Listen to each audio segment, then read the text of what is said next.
Yeah, but that one was, I wasn't going to watch that.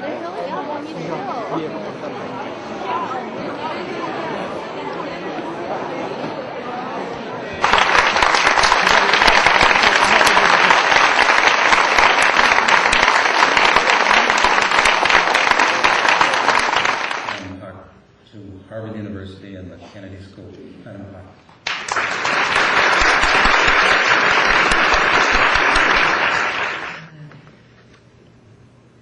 Dean David Elwood, Director Bill White of the Harvard Institute of Politics, Director David McCann of Harvard University's Korea Institute, Director Anthony Sage of the Harvard University Asia Center, distinguished guests, ladies and gentlemen.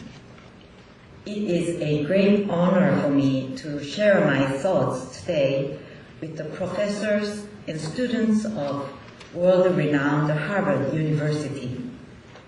Harvard's ties with Korea go back a long way. Dr. Seungman Lee, the first president of the Republic of Korea, studied history here at Harvard, and the first Korean UN Secretary General Ban Ki-moon received an MPA from this very Kennedy School of Government. There are also several Harvard alumni representing the Grand National Party in the Korean National Assembly, 3 of whom are graduates of the Kennedy School. They are indispensable to our party, and 2 of them even have the same surname as me. Back in 1961, my father had a summit with then President John F. Kennedy at the White House. It was a very unlikely meeting between the leader of the world's greatest superpower and the president of one of Asia's poorest nations with less than $100 in per capita income at the time. But 2 of them had one thing in common: their firm belief in the triumph of free democracy against communism. More than 45 years later, the daughter of that Korean president came to visit the Kennedy School amid the new security threats challenging my country.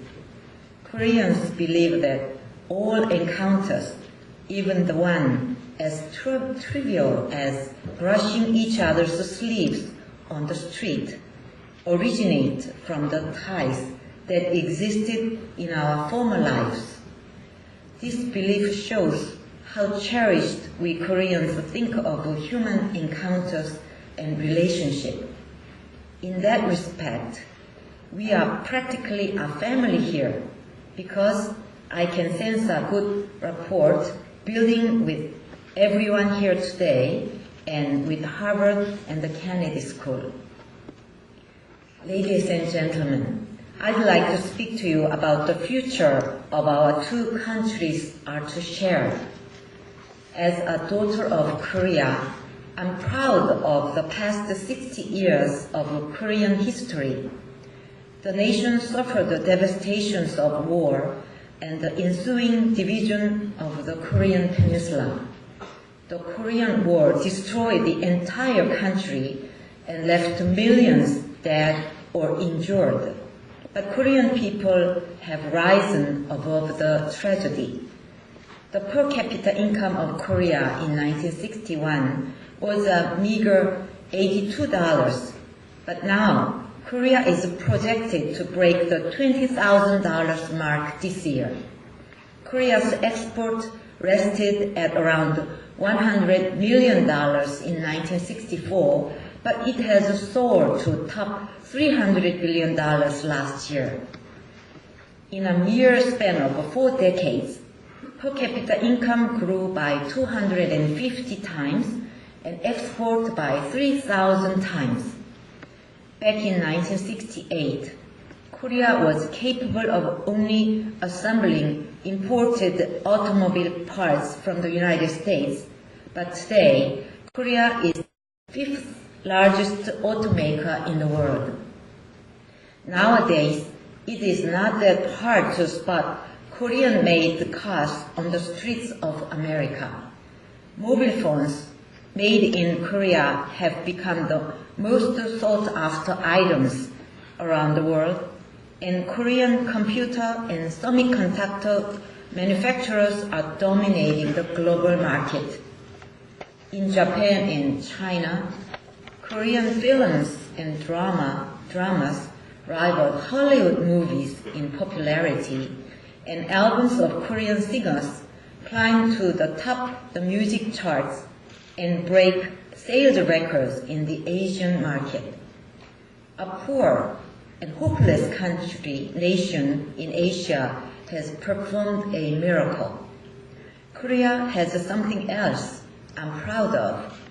Democratization movement was launched in the late 1980s when the nation's accelerated industrialization freed people from the burdens of making the ends meet.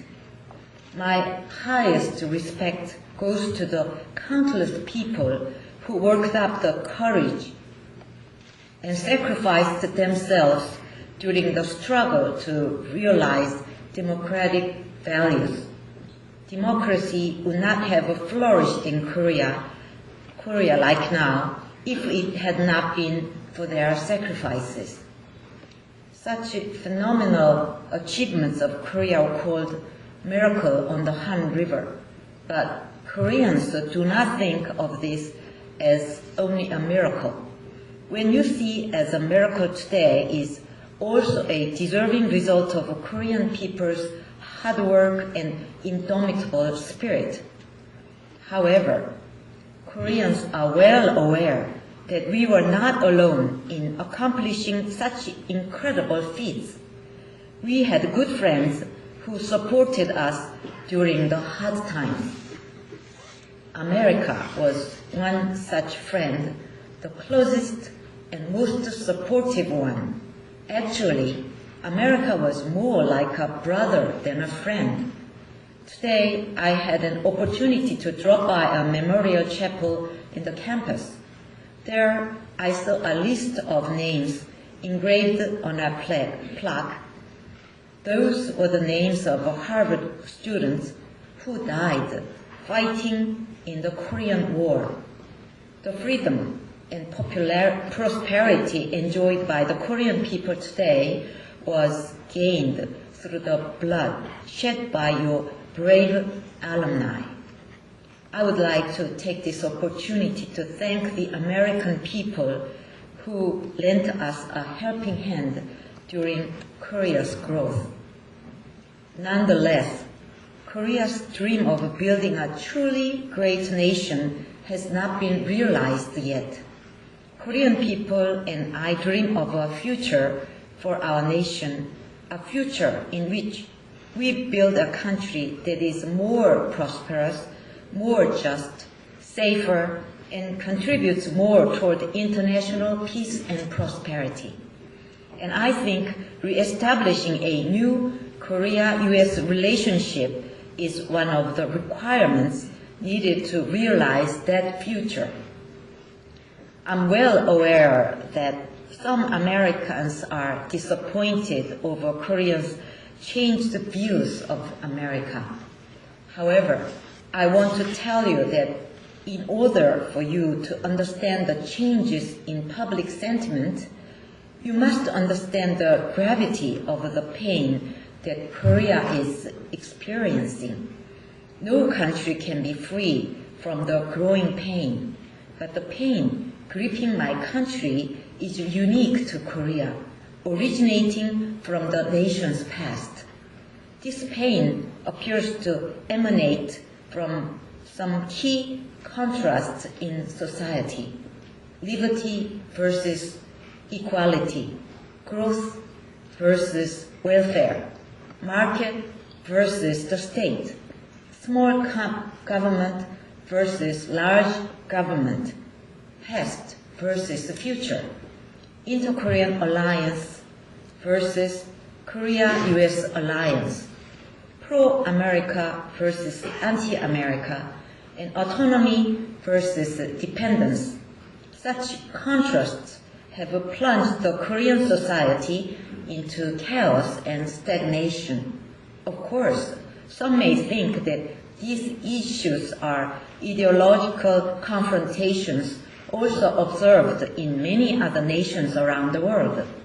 However, conflict in Korea have been extended by the presence of North Korea and the special circumstances of the Korean Peninsula remaining divided and technically still at war under the Armistice Pact. Although the nuclear test and human rights violation of the North Korean regime should be denounced and eradicated, South Koreans agonize over the fact that North Koreans are of the same blood and still our brothers. In the midst of such conflicts, it is my belief that we must be reminded of the values in the Korean Constitution championed by the founding fathers of the Republic of Korea. Those values are unshakable faith in democracy and market economy. This faith is what the Korean people should have today. It is clear what Korea should be headed. The nation should further nurture democracy and market economy. Rule of law should be established and labor relations guided by sound principles. Freedom should be expanded to give equal opportunities, not equal results. The social structure should have a strong welfare system propped up by the solid foundation of growth, which would bring about a caring and sharing community.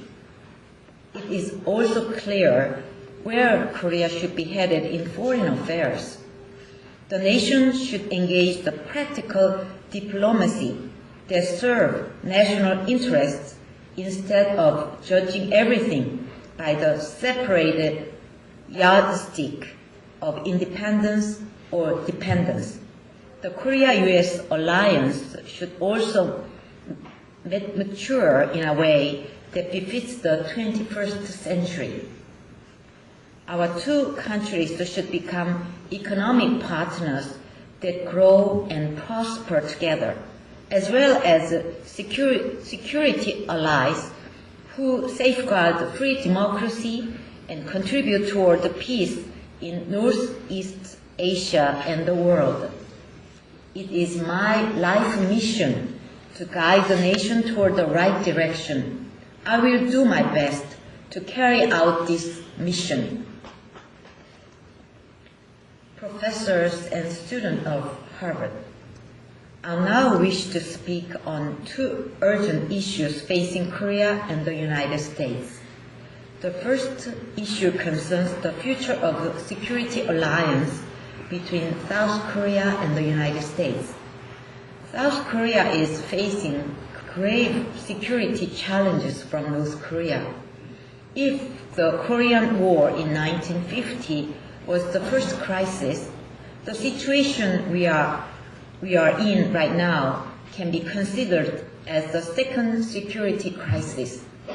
Since the Korean War, North Korea has undertaken a number of violent provocations.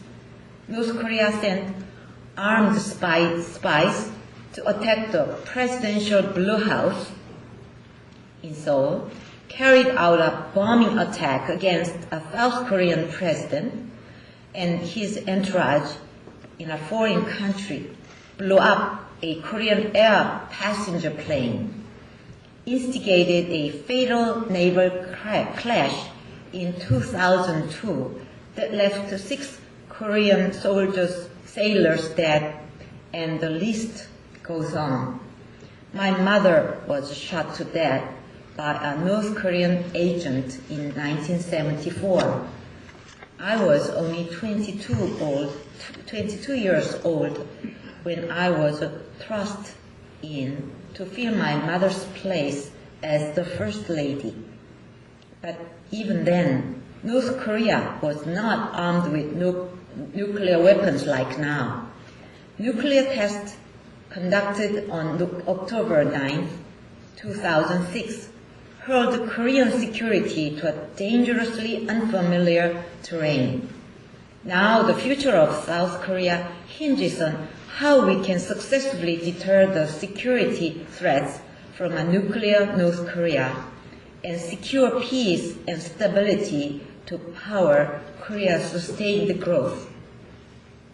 At present, four basic keys are mobilized to resolve the North Korean nuclear issue. Six-nation nuclear talks, UN Security Council sanctions, US-North Korea bilateral meetings, and inter-Korean talks. Each one of these keys are fulfilling its given role and making progresses. However, in order to open the tightly closed door to a nuclear North, all these keys must work together and approach the issue with a practical aim. To do so, the international community should be strongly committed to maintaining the attitude of zero tolerance to North Korean nuclear arms and deliver this message in a consistent and precise manner. The North Korean nuclear test is not a matter that can be responded with a business-as-usual attitude. Media reports that some progress have been made at the US-North Korea bilateral meetings prior to the six-party nuclear talks, and we heard the news from six-party talks today. I think I accept this result very positively, but we must brace for more difficult negotiations that surely lie ahead. The strong resolve of the international community should be delivered to North Korea in unison, and the Korean government should take active part in the UN Security Council sanctions and the PSI. In addition to the four keys I mentioned above, I believe there is one more key that is crucial to resolving the North Korean nuclear issue, and that is none other than the alliance between the Republic of Korea and the United States. The military alliance between our two countries has been the cornerstone of Korean security. It has successfully maintained peace and stability on the Korean Peninsula since the Mutual Defense Treaty between South Korea and the US was concluded in 1953. This pact is what allowed Koreans to perform the economic miracle. The ROK-US alliance is a military alliance formula, the effectiveness of which was tested over a long period of time. Unfortunately, however, the bilateral alliance has shown signs of weakening, and the number of incidents that erode mutual trust has increased in recent years. The relationship between the two countries has been likened to that of a married couple on the verge of a divorce. This is very unfortunate for the national interests of both our countries. Nonetheless, I'm not pessimistic about the future of Korea-US alliance. This is because the alliance has vigorously promoted the national interests of the two countries, and there are more Koreans than Americans who remember the alliance's contribution to the promotion of peace in the Northeast Asian region. This is why I firmly believe that the people of South Korea and the US will no longer tolerate actions that undermine the alliance. The second issue that critically affects the future Korea-US ties is the ongoing free trade agreement talks between the two countries. When this FTA negotiation comes to a successful conclusion, I trust that it will further strengthen the future ties between our two countries. Therefore, the US-Korea FTA should seek to bring shared growth and development and greater benefits to the people of both countries. It is my belief that although the agreement cannot satisfy the benefits and benefit everyone, at the least it should not inflict irrevocable harm to the peoples of our two countries. Otherwise, the FTA would not only undermine the interests of both Korea and the US, but in the worst case scenario, seriously impair the bilateral relations. For instance, the Korean agricultural industry is vastly different in its characteristics and implications from that of America. It would be extremely difficult to gain the consensus of the Korean public if America demands the liberalization of the Korean agricultural sector, especially the rice market, based only on commercial intentions. I believe the Korea-US FTA negotiations should progress in a way that would greatly promote the bilateral ties. Ladies and gentlemen, my life has been full of heartbreaking ordeals. At the time of my mother's death, I was studying halfway around the world in France. I couldn't even make it back to Korea in time to see her during her last hours.